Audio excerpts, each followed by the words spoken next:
Let's go Brandon Johnson, mayor of Chicago. He completely reneges on his campaign promise where he promised the people of Chicago he would not raise their taxes. He's adamant. But then he spent hundreds of millions of dollars on the illegals, and now he's got a $300 million property tax hike that's going to help you folks in Chicago out. This is good for you. You're going to like this. You're going to enjoy this. Let's get into it. Here we go. What a moron. This guy. I mean, he's kind of stuck, right? He's stuck. Well, I got this thing called a budget and we overspent it and now we don't have the income coming in. A lot of folks don't realize how much real estate pays for your civic bills. When you've got the property tax transfer, the transfer on real estate, and it's not happening, and then when you don't have businesses in your downtown core, that's a massive double whammy. And that's why you've got so many budgets that are just wildly underfunded.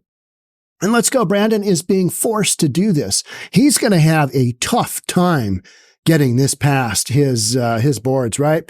Mayor also proposed increasing tax on alcohol. I'm sure that's going to be fine. Alcohol and property tax increases? No, say it isn't so.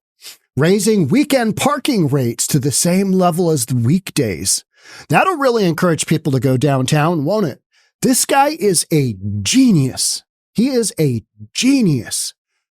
He did that whole virtue signal thing where he's like, oh yeah, we love illegals. We love them. Just love them. Send them our way. And so, governor of Texas, Greg Abbott, he did that. He sent them to Chicago and Denver and New York City and Philadelphia and DC. He spread the love around. He spread the wealth of the illegals around. But then folks like Let's Go Brandon Johnson, who's never really run a budget. In fact, he hasn't done anything except be progressive, which is exactly why folks in Chicago, yeah, this is what happens when you vote for a progressive mayor. And this is what you get. Mayor Brandon Johnson said he plans to raise property taxes next year, walking back a major campaign promise as the city faces a nearly $1 billion budget deficit. Wah, wah, wah. In a Wednesday morning city council meeting, the mayor unveiled a budget proposal that includes a property tax hike of 300 big ones, as well as eliminating more than 700 vacant positions. More than half of those vacant positions are from the Chicago Police Department because they can't fill them. Nobody wants to be a cop. Shocking, right? Shocking. Yeah. And how many shootings do we have in Chicago? What's that look like? Let's head on over to, we haven't done this for, I don't know, this week, I don't think. Hey, jackass. Chicago. Let's see what we're looking like. Let's see what the stats say. Remember that show with the British guy? What was his name? He was on Hogan's Heroes. Survey says, yeah, that was a great show. Survey says October to date, shot and killed 48 people. Now, most major North American cities this time of year, 48 like in Seattle, and, say at Portland, 48 would be a good size year. Chicago, this is just October. Granted, this is Halloween. Are we the 31st? Yeah, we're the 31st. So shot and wounded, 190. We got some bad shootings. You got some bad shots. I mean, guys that just aren't all that accurate in Chicago, right? Total shots, 238. Total homicides, 51. Year to date, shot and killed, 463. Shot and wounded, 2,171. Total shot, 2,634. Total homicides, 522. And what are we doing? We're vacating 700 positions, of which about half are cops. That seems fine. I mean, that seems like it's in the public's best interest, isn't it? Now, I get it. You got a budget. You got to balance that budget. How about you get rid of some social programs? I don't know. How about you put some people to work? I don't know. Contribute to the economy instead of be a drag. I'm just spitballing here. Just saying. Mayor proposed increasing the tax on alcohol and raising weekend parking rates. Can you imagine? I mean, he's got to get the money from somewhere, though. Somewhere. City will also allocate $145 million on one-time dollars from the American Rescue Plan, which are COVID stimulus dollars. Does anybody have any of those left? Mayor's $17 billion fiscal plan for 2025 includes more spending for violence prevention and helping the unhoused, as well as youth employment. Okay, more spending for violence prevention. You know, every time they do that, you know what happens to violence? It goes up. That's weird, isn't it? Yeah. And helping the unhoused.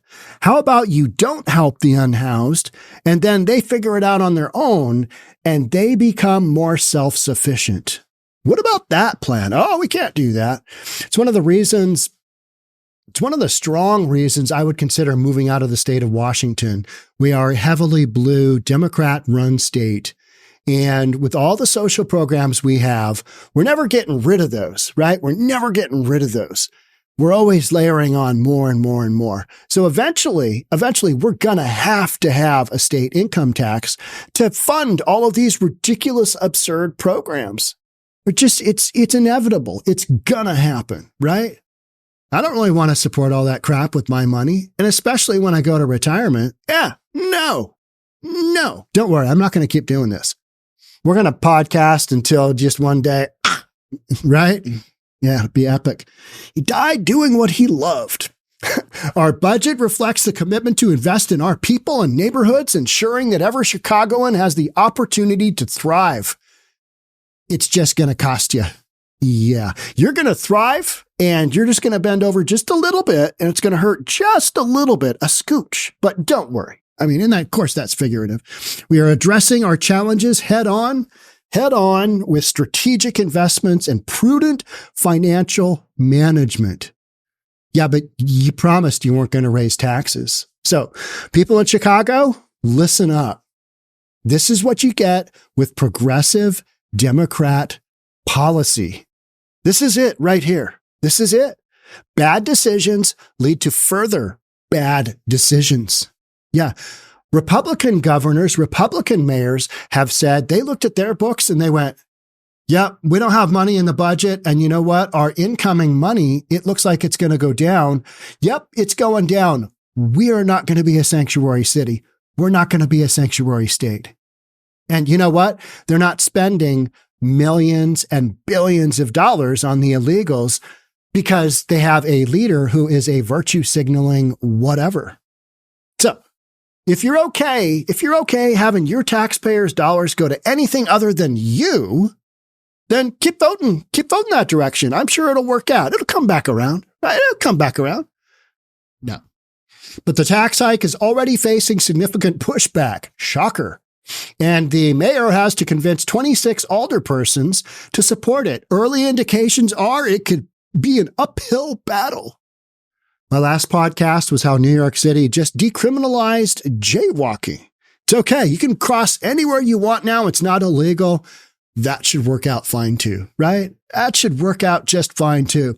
The reaction to the property tax increase from council members was questionable. I have concerns and comes on top of recent reassessments, which already raised tax bills across the city. Property taxes are regressive taxes. Property tax increases is a regressive taxation. I think that's something that we cannot afford. But you got to come up with the money from somewhere. So you got to cut some social programs. You got to cut, maybe we should look at what some of these politicians are being paid. Could some cuts be made there? You're all going to need to work together for the betterment of the society that is Chicago. Alderpersons are also frustrated that they got no advance briefings on the budget and only learned of the property tax hike today. And let's go, Brandon. He delayed his release on this because he was taking more time to study the issues. Now, he just didn't want to let the hot potato out. And he was like, this isn't going to be good. They're not going to like this. They're not going to like me. They're not going to reelect me. I don't know what to do. Probably had another anxiety attack, probably ended up in the hospital. But that's what happens when you don't have any leadership skills and you're in command of a multi-billion-dollar budget and you have no ability to comprehend and or provide a clear-cut path to how you're going to get that done. The other thing I would say here is that Chicago is not alone. Chicago is not alone. There's cities all over the United States right now that are hurting financially because of the issues I just talked about. You know, it comes down to real estate dollars. That's what funds so much of this, right? Property taxes, transfer fees, excise tax, businesses located in your downtown core. So there's that, right? I would say I am concerned. There's that statement again. I would say I am concerned that we are burdening the taxpayer significantly with the largest property tax increase in decades. It's going to go over well, right? Money's got to come from somewhere. Where are you going to do it? Well, I'm just going to have all the constituents, just take this one for the team. Guys, you got to contribute. Don't forget, you're going to feel better after this. It's going to be good. You're really going to enjoy this tax hike. When you get that tax bill, when you get that assessment in the mail, you're going to go, oh man, this is great. I'm paying more in taxes. I'll have less discretionary income for me and the kids and for me in retirement, for me and the wife. I guess we don't need that vacation anymore. That new car that I was hoping to get, that my daughter's wedding, throw that out the window. I am really glad that Chicago, could afford all those millions and millions and millions of dollars for the illegals. They're prioritizing legals over you. So if you're okay with that, just keep voting the way you are. Johnson said the hike will allow him to avoid mass layoffs, but there will be 743 vacant positions eliminated across the city, 400 of them from the Chicago Police Department. He said, given the city's fiscal crisis, which he partially blamed on previous administrations, of course he did. He's a Democrat and he will take zero responsibility for his actions. The choice was between raising property taxes or cutting 4,000 city jobs, more than half from the police department, because they can't fill them. When it comes down to either mass layoffs, curbing vital city services, or an increase in property taxes, I would certainly much rather tax the rich, the mayor said. The rich? Are we just taxing the rich here? I wasn't aware. I had no idea. What he's saying is that people who own homes are rich and everybody else, they should point at the guy who has a house and say, you owe. Here's where that goes sideways. Taxes go up, rent goes up. Chicago. I have been following, if you're new to this, I have been following Tahoe Tiff without the Tahoe, the dictator of Dalton, the super mayor, Tiffany Henyard, in the village of Dalton and the township of Thornton. And in following that storyline, man, Chicago, in general, your villages, you guys have some high rent. You got some high taxes and some high rent. I hear on live streams from just other YouTubers how much you guys are paying in rent. And I'm like, man, I live in Seattle and I thought it was, relatively expensive here, but my background is in real estate appraisal. So I know how much things I've appraised for in Seattle, and I know how much the tax base is that people get, assessed and pay taxes on. You got nothing on Chicago. Your taxes are out of line and your assessed values are really low relative to how much your values are really low relative to how much stuff rents for. So if you think you've already got high rent, just wait for a property tax increase because that landlord's just going to pass it right along to you. So if you're okay with that, keep voting for Knucklehead here. I would certainly much rather tax the rich, the mayor said, and that is standard policy for a progressive. Johnson said the cuts to the Chicago Police Department without a property tax increase would include more than 2,000 police officers in an already understaffed department. He said in total, Chicago Police Department would have to be reduced by 2,500 positions, and given the number of shootings we talked about earlier, or just under 20%, and the Chicago Fire Department would have to be reduced by more than 600 personnel. I got nobody to send to your fire and or shooting. So good luck out there. Chicago, love you. Eliminated Chicago Police Department positions is a non-starter for 42nd Ward Alderman Brendan Riley and 23rd Street 23rd Ward Alderman Silvana Tabares, who both vocally oppose the budget proposal. So they basically go on to say, yeah, don't take it out of the frontline workers. How about taking it out of some unions? What about doing that? What about doing that? Managers, maybe some political appointees, that's what they recommend. So I think that having these conversations with citizens to say, do you want this? And I guarantee you the citizens have more to say that, no, we don't want those reductions. But the problem is the money's already been spent and the money isn't coming in. And it's not coming in anytime soon. So you've got years of budget deficits, right? That's just how this goes. So what are you going to do? The money's got to come from somewhere. Let's stick it to the rich. Best idea ever. Hey, how did my rent go from $3,000 to $3,500 in a couple of years? Let's see. What happened to taxes in that time period? Oh, they went up substantially too? I wonder if there can't be a correlation there, can you? If you're new to my channel, I am being sarcastic. It's going to happen. I mean, that's just how this game works, right? Doesn't matter if it's Seattle, doesn't matter if it's Chicago. That's just how this game is played. No landlord goes, you know what? For the betterment of mankind, I'm going to go ahead and just take the full burden of the tax increase, and I'm not going to pass it along to my tenant. I'm just going to let their lifestyle prosper and flourish while I go ahead and just eat rice and beans. That's not how this game is played. So and then we got other aldermen complaining about stuff. But the real question is if the mayor will have the necessary support. So then what's he going to do? I won't say that I'm a hard no, but I don't support the property tax. So I'm always like, go back to listen to what my constituents were saying and what they want. Okay. But the problem is the money's got to come from somewhere. Yeah. Maybe if we do just like what they're doing in Dalton and Township of Thornton, if you just ignore it, it'll go away. Maybe just magically, there's some money. There's $1 billion. Hey, let's go spend that. I represent a community that has seen a significant increase in property taxes due to rising property values and reassessment. The prospect of another property tax increase is a very difficult one for my neighbors. So I want to hear from them. You know what they're going to say?